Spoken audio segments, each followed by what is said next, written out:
A warm welcome to The Conversation, the program that amplifies women's voices. I'm Kim Chakaneta. There are few things scarier than standing up in a room full of strangers to try and make them laugh. It takes real guts, especially if the stage you're on happens to be in Los Angeles, the entertainment capital of the world.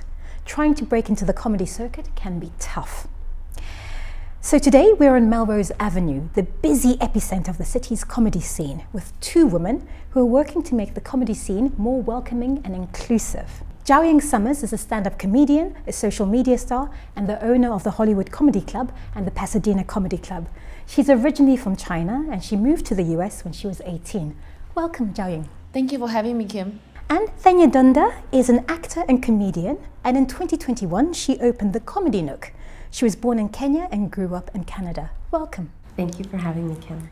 Well, your comedy is often based on your real life experiences. What was the last thing that happened to you that you thought, this will make great material? Thenya. Oh boy.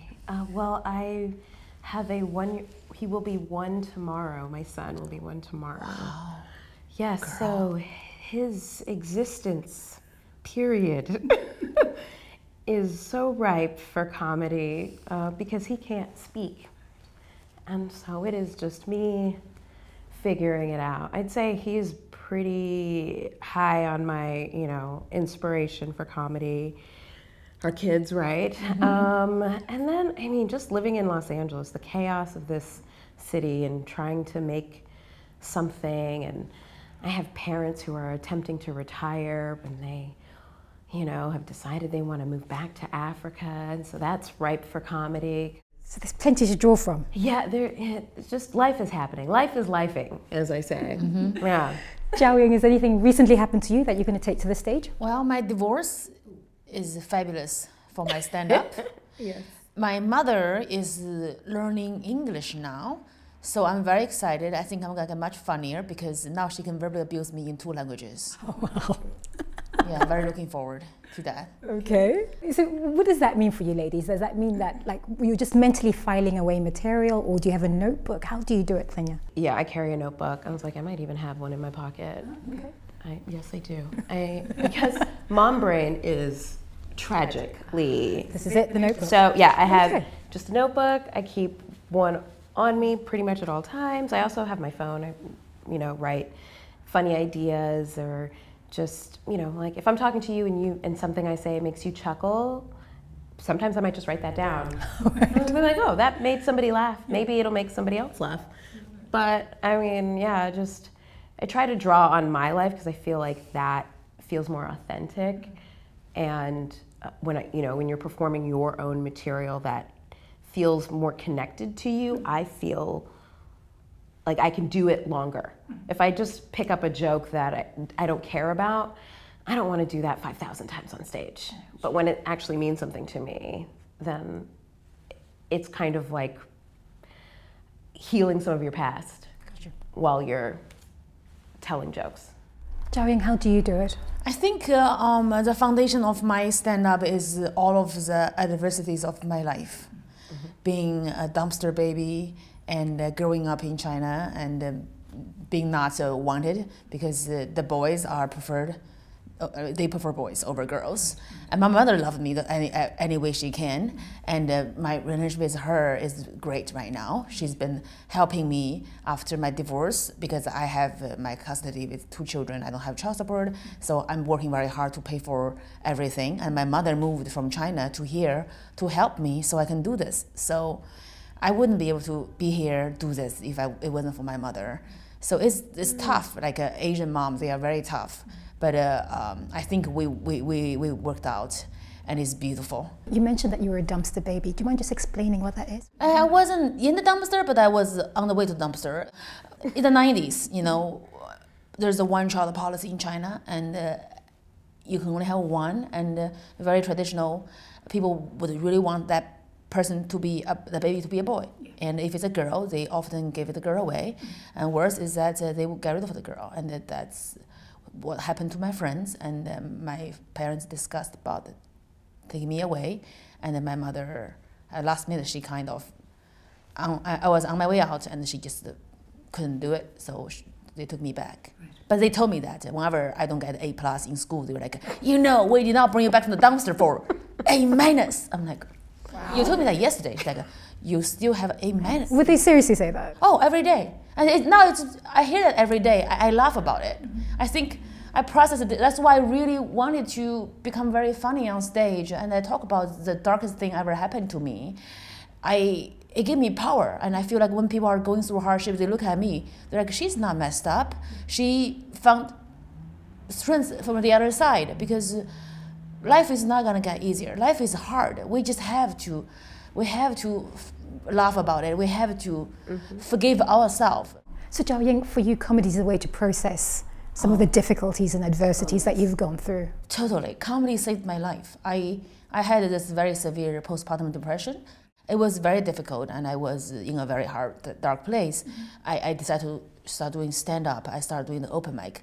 I wasn't even good back then, but just getting on stage, express myself, even though people are mean to me because I'm a woman of color and I have an accent, I'm a foreigner, and being Chinese doesn't really help. So it was very difficult, but still being on the stage, I felt safe.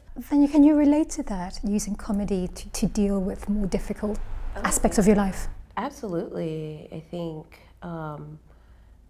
you know, just every phase of coming into comedy, like even when I started doing comedy, it was sort of it always sort of feels like something is tugging at you. You've hit a breaking point. You're close to what you feel could be rock bottom, and then you're just like, oh, okay, let me get on stage. Or somebody tells you to, you know, oh, I'm going to this open mic, you want to come, or something like that. And that's how it happened for me. I was here in LA. At the time, I was going through a really bad breakup. You know, I too have, you know, foreign parents, and they are, why are you not a doctor or an engineer or a lawyer? There are 3 career options, or 4, failure. And I didn't fall in those, and so that's a lot of emotional burden for, you know, when you realize that your parents moved to a country for you, you know, to give you an opportunity, and then you fail them. That's a heavy burden. And so yeah, I kind of came into comedy with that tug in my heart of like wanting to be creative, not seeing myself on TV, not being able to audition for roles because there weren't really roles that were representing us. It's very hard. Yeah. It's very difficult. And so the stage felt kind of like the only place that yes. I could express myself. Like, so when you opened and said, you're brave, I was like, oh, it was a little bit out of fear and out of desperation. There was nothing else. It was like, there's no auditions for me. My parents think I'm a failure. I have something to say. Where do I go? Let's talk about when you're on stage. I mean, comedians often have an on-stage persona. Who are you when you're on stage, Zhao-Ying? I think I am the person I want to be when I'm on stage. Speak the truth, fearless, and push the boundaries, and have a lot of courage. And I feel like girls are like me, who does not belong. I am a foreigner. I came here when I was 18 by myself. All my family were in China. I had no friends. I wasn't a pretty girl because I was very dorky, and I just didn't have any friends. I have the accent. I didn't belong anywhere. I was in Kentucky. I didn't belong. I went there for college. I came to LA. I didn't belong, and I just wanted to find myself and be proud of who I am and to own everything I have. My color of my skin, because in East Asia, they want to be very pale to be attractive, and I wasn't a pretty girl. And I had an opportunity in Beijing for a major TV show. They want me to play the lead girl who speaks perfect English, came back from America to take her family's company, but they wanted her to have lighter skin because they said that your skin is not convincing as a leading lady. You need to lose like 20 pounds, and then you have to bleach your skin, which is the cream and also the IV treatment. I didn't want to do it, but that's the only chance I can become successful. So I did one session. I'm like, no, I'm a fraud. I do not want to be the skinny, pale skin, bleached girl. So all the girls in China want to look like her, want to be her. Like, she's not me. I want to see this one, like this me. I'll eat whatever I want to eat, and I'm a darker Chinese girl, and I actually feel beautiful. I wanted the girls to look at me and be like, oh my God, she's darker than me, and she's beautiful, she's powerful, and I want to be like her, and I can. And yes, you can be better than me because you have more than I have. And if I can go that far, you can go further than me. And that's what I want. I felt happier than ever. Right. Tanya, who are you when you're on stage? I would say I agree with Xiaojing. I am more of who I'd like to be in my everyday life, for sure. I think there's a fearlessness that comes with being forced to stand on that stage and look out at these people. Well, let's talk about your background. Now, Xiaoying, you studied acting. Yes. What was the dream? What would you have liked to have done with your acting career? I want to become Gong Li or like Anna May Wong. I want to become a serious actor. I did Shakespeare, I was Lady Macbeth. But the problem is, it's just as a foreigner, there's no role for you. My accent is major problem for me. Right. Whenever I auditioning for American Chinese girl, they wanted you to have an American accent. When there's an immigrant girl, they want you to not have an accent. They want you to have an American accent and put on a fake accent. People always think my accent is fake. I wish I don't have one, but that's what I got. Do you genuinely wish you didn't have your accent? I guess right now I own my accent, but when I was younger and I was less confident, I always got made fun of my accent. People would mock me, make fun of me. I felt I wasn't sophisticated. I felt I wasn't smart because people think you speak broken English or something. They think you are stupid. And now I understand. It's part of me. I'm very proud of my accent, and when I go to a restaurant and the waitress would be like, "Are you Xiaoying Summers?" I'm like, "You didn't see my face." She's like, I can recognize your voice. It makes me so happy. So tell me then, how did you get into stand-up comedy? I knew I was very funny because I always wanted to be the center of the attention, but I wasn't a pretty girl and I don't have any attention. But I was very funny. But in China, stand-up is not a career. So I was auditioning for John Singleton's TV series called Rebel. This is the director, John Singleton, right? Mm-hmm. And I auditioned for this girl called Karma. She's this Chinese-American girl in San Francisco. She's a sidekick. So I was auditioning, I got my call back, they really liked me, but I forgot a line, I started improvising. Then everybody started laughing. John Singleton laughed so hard, he stood up, he said, "You should do stand-up comedy, you'll be a star." Wow. I was very happy. I'm like, oh my God, do I have the role now? He's like, no, of course not. You don't sound like you're from San Francisco. I didn't know he was sincere about my gift in stand-up. And he got my email and number. He emailed me. He said, well, you should really try open mic. So like a few months later, he showed me a text. Like, do you ever try stand-up? I was in a very low point of my life. It was just... I just felt that's the end of my career.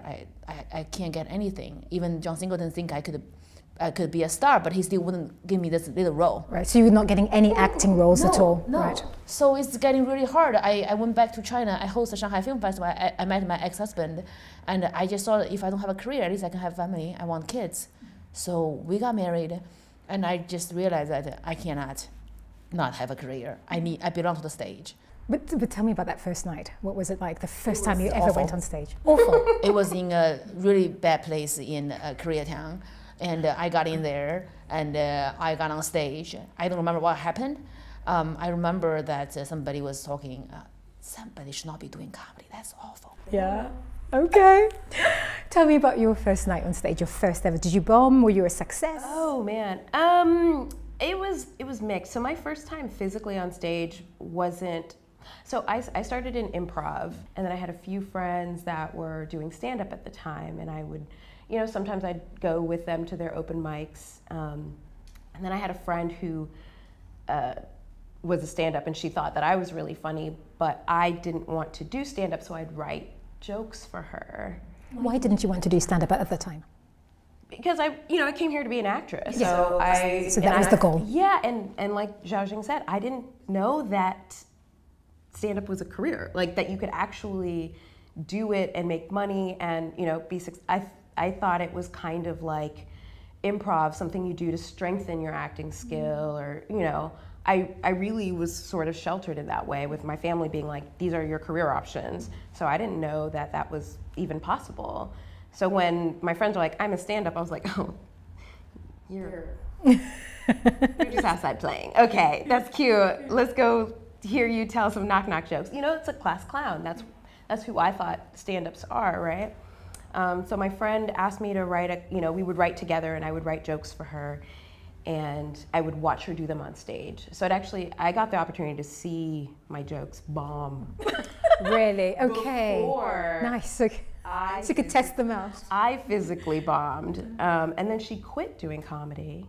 And so I didn't have anybody to write for. So that's when I first got on stage. Right. And how was it?